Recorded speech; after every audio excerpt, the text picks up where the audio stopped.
할렐루야. 잘 주무셨습니까? 오늘 또 주님께서 잘해주시는 복된 하루가 될 줄로 믿습니다. 오늘 함께 묵상할 말씀은 이사야서 24장 14절부터 23절까지 말씀입니다. 제가 한번 읽겠습니다. 무리가 소리를 높여 부를 것이며 여호와의 위엄으로 말미암아 바다에서부터 크게 외치리니 그러므로 너희가 동방에서 여호와를 영화롭게 하며 바다 모든 섬에서 이스라엘 하나님 여호와의 이름을 영화롭게 할 것이라. 땅끝에서부터 노래하는 소리가 우리에게 들리기를 의로우신 이에게 영광을 돌리세 하도다. 그러나 나는 이르기를 나는 쇠잔하였고 나는 쇠잔하였으니 내게 화가 있도다. 배신자들은 배신하고 배신자들이 크게 배신하였도다. 땅의 주민아 두려움과 함정과 올무가 네게 이르렀나니 두려운 소리로 말미암아 도망가는 자는 함정에 빠지겠고 함정 속에서 올라오는 자는 올무에 걸리리니 이는 위에 있는 문이 열리고 땅의 기초가 진동함이라. 땅이 깨지고 깨지며 땅이 갈라지고 갈라지며 땅이 흔들리고 흔들리며 땅이 취한 자같이 비틀비틀하며 원두막같이 흔들리며 그 위에 죄악이 중함으로 떨어져서 다시는 일어나지 못하리라. 그날에 여호와께서 높은 데에서 높은 군대를 벌하시며 땅에서 땅의 왕들을 벌하시리니 그들이 죄수가 깊은 옥에 모임같이 모이게 되고 옥에 갇혔다가 여러 날 후에 형벌을 받을 것이라. 그때 달이 수치를 당하고 해가 부끄러워하리니 이는 만군의 여호와께서 시온산과 예루살렘에서 왕이 되시고 그 장로들 앞에서 영광을 나타내실 것임이라. 아멘. 오늘 이 본문은 우리가 이사야서 24장부터 27장까지를 이사야서의 묵시록이라고 부르기도 한다라고 어제 말씀을 나눴습니다. 그만큼 이 부분은 세상 종말 때의 심판에 대한 다루는 이야기가 나오기 때문에 그렇습니다. 어제부터 24장이 시작되었는데 어제 본문에서는 죄로 말미암아 하나님의 심판이 종말 때에 임하는데 그때 임할 때에 사람들이 기쁨을 잃어버리고 또 즐거움이 다 소멸되어지고 슬픔과 탄식의 소리만 높아져 가는 그런 모습을 우리가 어제 보았습니다. 그런데 같은 심판이 연결되어지는데 그 심판 때에 오늘 본문 14절부터는 전혀 대조적인 모습이 나타나고 있습니다. 그 모습은 어떤 모습인가 하면 소리를 높여서 하나님을 찬양하고 하나님을 영광 돌리는 그 모습이 나타나고 있습니다. 14절에서 16절까지를 보면 무리가 소리를 높여 부르고 외치는데 거기서 하나님을 찬양하는 소리 높이는 모습입니다. 그리고 바다에서부터 동방에서부터 또 바다 모든 섬에서 또 땅끝에서부터 하나님을 찬양하고 하나님께 영광 돌리는 소리를 외친다라고 이렇게 나옵니다. 근데 언제 이 일이 있다고요? 하나님을 찬양하고 소리를 높이는 일이 종말 때, 심판 때에 있는 거예요.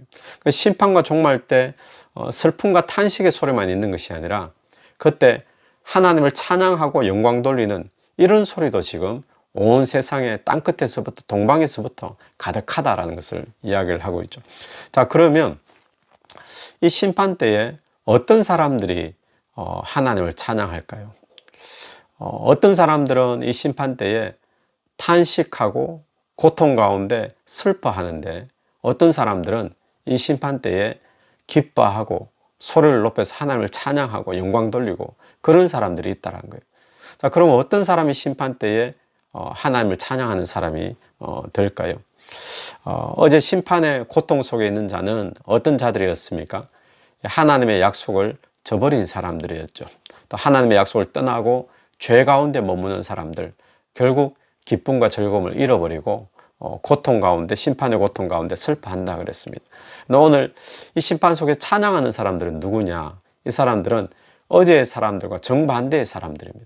하나님의 약속 붙잡고 하나님 약속 안에 머물고 쉽게 말하면 예수 믿고 구원받고 하나님의 백성된 자들, 믿음을 지킨 자들, 그런 자들은 심판이 와도 그 심판 가운데 기뻐하고 찬양하고 하나님 앞에 영광 돌리고 심판이 그런 모습이라는 거죠. 여러분, 이처럼 오늘 이 본문에서 우리가 보는 것은 무엇인가 하면 어제 본문과 연결시켜 볼 때 종말 때 하나님의 심판 앞에는 두 부류의 사람이 있습니다. 또 이 종말 때 하나님의 심판 앞에는 두 부류의 반응이 나타난다는 거죠. 우리는 흔히 심판, 종말 그러면 무서운 것으로만 생각합니다. 세상이 종말이 되어지면 뭐 영화 같은 데도 가끔씩 나오듯이 모든 것이 그냥 전쟁이 일어나고 불바다가 일어나고 혼돈이 되어지고 그러다 보니까 종말과 심판을 무서운 것으로만 생각하는데 근데 우리가 기억해야 될 것은 모든 사람에게 심판이 무서운 것은 아니다라는 사실이에요. 어떤 사람에게는 종말의 심판이 멸망의 고통으로 다가오지만 그러나 어떤 사람에게는 구원의 기쁨으로 다가오는 것이 이 심판의 모습이다라는 것을 오늘 본문이 보여주고 있죠. 세상의 종말과 심판이 여러분에게는 어떤 날이 될 것 같습니까? 여러분에게 기쁨의 날이 될 것 같습니까? 아니면 여러분에게 고통의 날이 될 것 같습니까? 아니면 그냥 아직까지 안 왔으면 좋겠다, 그런 날이 될 것 같습니까?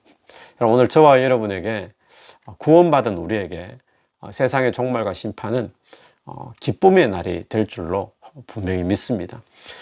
그래서 오늘 이 심판의 이야기, 종말의 이야기를 우리가 생각할 때 이것은 우리에게 두려움을 주기 위해서 이런 인포메이션을 성경이 우리에게 주는 것이 아니라 이 종말과 심판 때에 세상이 다 멸망하고 세상이 다 고통 가운데 있을지라도 하나님의 백성들은 그때부터 천국이 입성되어지는, 구원이 되어지는 그 모습을 우리에게 보여주는 것이죠. 저는 오래전에 아마 기억하시는 분들이 계실 텐데 1992년도에 한국 사회 전체가 떠들썩한 종말론 사건이 하나 있었습니다. 다미 선교회라는 곳에서 1992년 10월 28일 날 예수님이 재림하신다. 그래서 그때 휴거가 이루어진다라고 그런 이제 종말론을 펼치는 이단 무리들이 있었죠. 많은 사람들이 거기에 또 미혹되어져서 한국 교회와 사회 전체가 많이 혼란스러울 때가 있었습니다. 그때 저는 23살, 22살 이 정도 되었었는데 대학생 때였는데 저는 그 종말론을 믿지는 않았지만 근데 다른 한편으로 제 마음속에서는 어떤 생각이 있었는가 하면 만약 종말이 온다 할지라도 지금 오면 안 되는데 이런 생각이 있었어요. 그러니까 예수님이 재림하신다는 자체가 막 기뻐하는 그런 모습이라기보다도 종말이 지금 되면 안 되는데 예수님 오셔도 지금 오시면 안 되는데 나는 아직 결혼도 못 해봤는데 아직까지 살아볼 날이 많은데 이런 생각이 많이 그때 들었었습니다. 그래서 그때는 아직 살아보지 않은 그런 세상에 대한 미련이 많았는 것 같아요. 그래서 믿음보다는 그런 것처럼 어떤 사람에게는 세상의 종말이 막 기쁨의 날일 수 있죠. 감격적인 날일 수 있고 구원의 날로 받아들일 수도 있습니다. 그런데 어떤 사람에게는 그 세상의 종말과 심판이 고통의 날이 될 수도 있습니다. 또 어떤 사람에게는 구원은 받겠지만 예수님 아직까지 안 오셨으면 그런 미련이 남아있는 그런 아쉬움이 있는 그런 날이 될 수도 있겠죠. 오늘 저와 여러분에게 세상의 종말이 만약 오늘 온다면 또 내일 온다면 우리가 과연 그 날을 기쁨으로 맞이할 수 있을 것인가 한번 생각을 해봤으면 좋겠습니다. 그러기 위해서 하나님의 약속하신 예수 그리스도, 그 예수 그리스도를 믿음으로 우리가 죄사함 받고 우리가 구원을 받았잖아요. 이런 저와 여러분에게는 세상의 종말과 심판이 분명히 기쁜 날이 될 줄로 분명히 믿습니다. 그리고 분명히 그날은 구원의 날이요 또 천국 입성의 날이 되겠죠. 그렇기 때문에 우리가 오늘 이 세상에 종말이 온다 할지라도 그 종말이 우리가 기쁘게 맞이할 수 있기 위해서는 구원받은 자로서 또 후회 없는 삶이 되도록 오늘 그렇게 우리가 살 수 있게 되기를 간절히 바랍니다. 우리 16절 하반절에서는 이사야가 자신에 대해서 자신의 심경을 잠깐 언급을 하는데 이렇게 이야기를 합니다. 그러나 나는 이르기를 나는 쇠잔하였고 나는 쇠잔하였으니 내게 화가 있도다.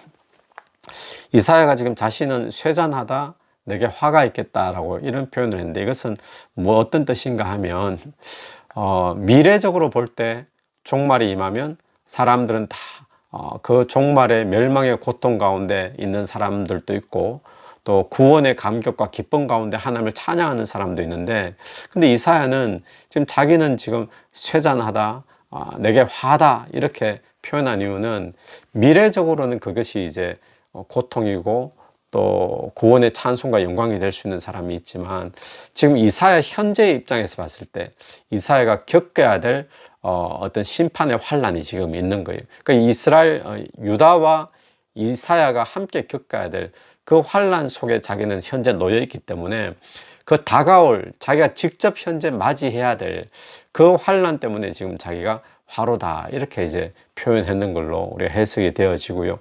또 그 뒤에 나오는 뭐 배신하고 배신자들이 크게 배신하고 이 이야기는 누가 무엇을 배신했는지는 정확하게 알 수 없지만, 우리가 크게 봤을 때 이스라엘 백성들이 하나님을 배신한 이제 그 모습 때문에 결국 유다도 환란을 당하고 또 멸망을 나중에 당하게 되잖아요. 그래서 이제 그런 모습으로 우리가 볼 수 있습니다.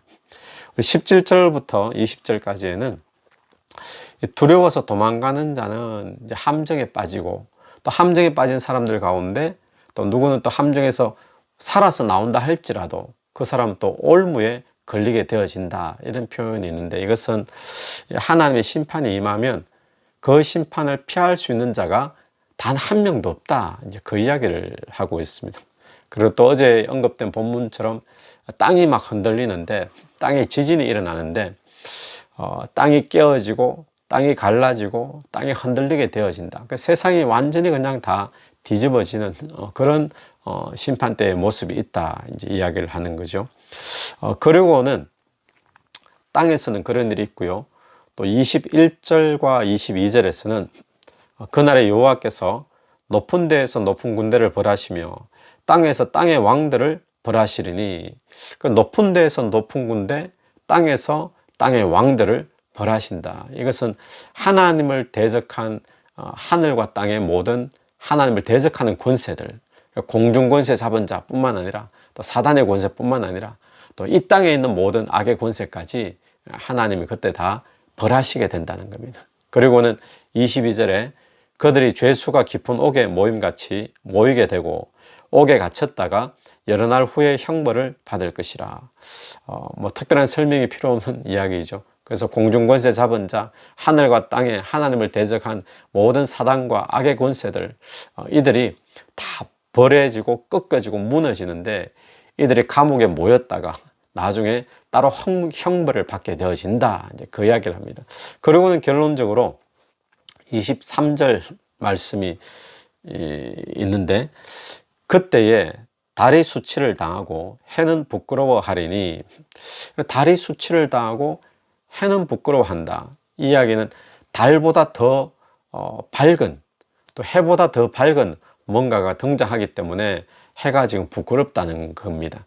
그럼 이 이야기는 어떤 이야기인가 하면, 만군의 여호와께서 시온산과 예루살렘에서 왕이 되시고 그 장로들 앞에서 영광을 나타내실 것입니다. 그러니까 하나님이 시온산과 예루살렘의 만왕의 왕으로 영광 가운데 나타나시는데, 그 하나님의 영광이 얼마나 밝은지, 그 하나님의 영광 때문에 햇빛도 필요 없고 또 달빛도 필요 없는 그런 이제 일이 생긴다라는 것이죠. 근데 이 표현은 요한이 보았던 천상의 장면과 똑같습니다. 그러니까 요한계시록에 21장 23절 말씀에 이런 말씀이 있습니다. 제가 한번 읽으면요, 그 성은 해와 달의 비침이 쓸데없으니 이는 하나님의 영광이 비치고 어린 양이 그 등이 되심이라. 그 성은 예루살렘 성, 시온 성, 하나님의 성, 장차올 그 성을 하나님 나라를 이야기하죠. 천국을 이야기하죠. 그 성에는 해와 달의 비침이 쓸데없다. 왜냐하면 하나님의 영광이 비치기 때문에 그보다 더 밝은 이제 그런 표현이죠.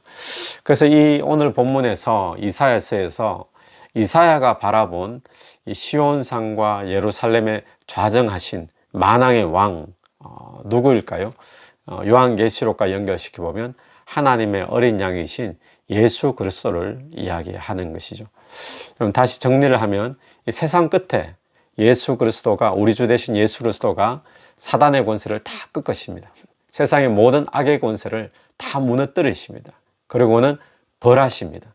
그리고는 그분이 만왕의 왕으로 그 찬란한 영광 가운데 세워지시게 되신다라는 것을 이야기하죠. 여러분, 그렇습니다. 그렇기 때문에 오늘 우리가 바라봐야 될 소망이 있다면 바로 그날을 바라보는 거죠.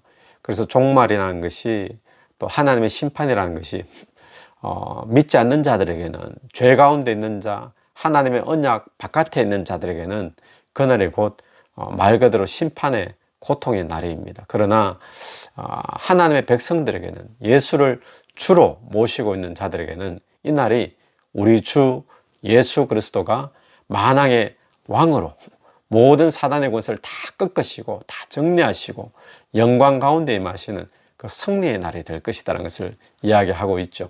그 날이 우리 믿는 자들이 다 바라보는 소망의 날이지 않습니까? 그래서 우리가 예수를 믿으면서 힘든 날이 있고, 또 핍박도 있을 수 있고, 또 손해보는 일도 있고, 또 시험도 있지만 포기하고 좌절하지 않게 되기를 간절히 바랍니다. 왜냐하면 사단의 모든 권세를 멸하시고 또 시온의 만왕의 왕으로 강림하실 주님을 소망으로 우리가 바라보면서 승리해야 되는 거죠. 그런 저와 여러분이 되기를 간절히 바랍니다. 여러분, 믿음의 우리의 신앙의 윗대의 또 선배들은 다 그 소망을 가지고 살았던 사람들입니다. 어쩌면 현대인의 신앙 가운데 가장 약한 주제 중에 한 가지가 어쩌면 종말론적인 신앙의 모습이 요즘은 참 약하다, 이제 그렇게 느껴지기도 합니다. 그런데 과거의 교회사를 이렇게 보게 되어지면 과거 속의 믿음의 신앙의 선배들은 정말 종말론적인 신앙이 강했습니다. 이것은 뭔가 하면 천국에 대한 소망이 참 강하게 있었던 거죠. 우리나라에 있었던 우리나라 초대교회 시절에 길선주 목사님 같은 경우에는 이 목사님이 성경 가운데서 성경 66권 중에서 가장 많이 읽었던 성경이 요한계시록이랍니다. 요한계시록을 적어도 1만 독 이상, 1만 번 이상 요한계시록만 숫자만 그렇게 많이 읽었다고 합니다. 근데 어떤 사람들은 이 요한계시록은 참 읽으니까 무섭다 이렇게 말하는 사람들도 우리가 종종 이야기를 듣게 되어지죠. 근데 이 길선주 목사님은 그 무서운 책을 1만 번 이상 읽었던 거예요. 왜 요한계시록을 그렇게 많이 읽었을까요? 로마서를 그렇게 읽었다 그러면 우리는 또 쉽게 이해할 수 있을 겁니다. 로마서가 또 복음을 잘 설명하는 책이니까 아마 그렇게 읽었는가 보다 할 수 있을 텐데, 많은 사람들이 무서운 책으로 여기고 있는 종말의 책, 심판의 책인 요한계시록을 1만 번 읽었다 그러니까 좀 의아해할 수도 있죠. 그것도 이제 사람들이 무서워하는 책이라는데, 만약에 요한계시록 읽을 때마다 이 길선주 목사님이 심판의 이 내용 때문에 무서움을 느꼈다라면 이분은 몇 번 못 읽었을 것 같아요. 어쩌면 읽을 때마다 무서우면은, 읽을 때마다 무서움을 느끼면 어땠겠습니까? 아마 그 무서움 때문에 몇 번 못 읽고 그냥 죽었을 수도 있을 겁니다. 그런데 이분은 또 읽고 또 읽고, 얼마나 이 책에 어떤 귀하게 여겨졌으면 1만 번 이상 읽었겠습니다. 그러니까 이분에게는 요한계시록은 읽을 때마다 어떤 영적인 힘을 주는 그런 책으로 작용을 했던 것이죠. 왜 그럴까요? 요한계시록을 읽으면서 초점이 어떤 고통스러운 장면들, 또 무서운 장면들, 이런 심판의 초점이 아니라, 그분에게는 직접 물어본 적은 없지만 저는 분명히 그렇게 확신을 하는 것이 그분에게는 이 요한계시록이 무슨 책으로 다가왔는가 하면 구원의 책으로 다가온 거죠. 또 구원의 그 영광으로 임하시는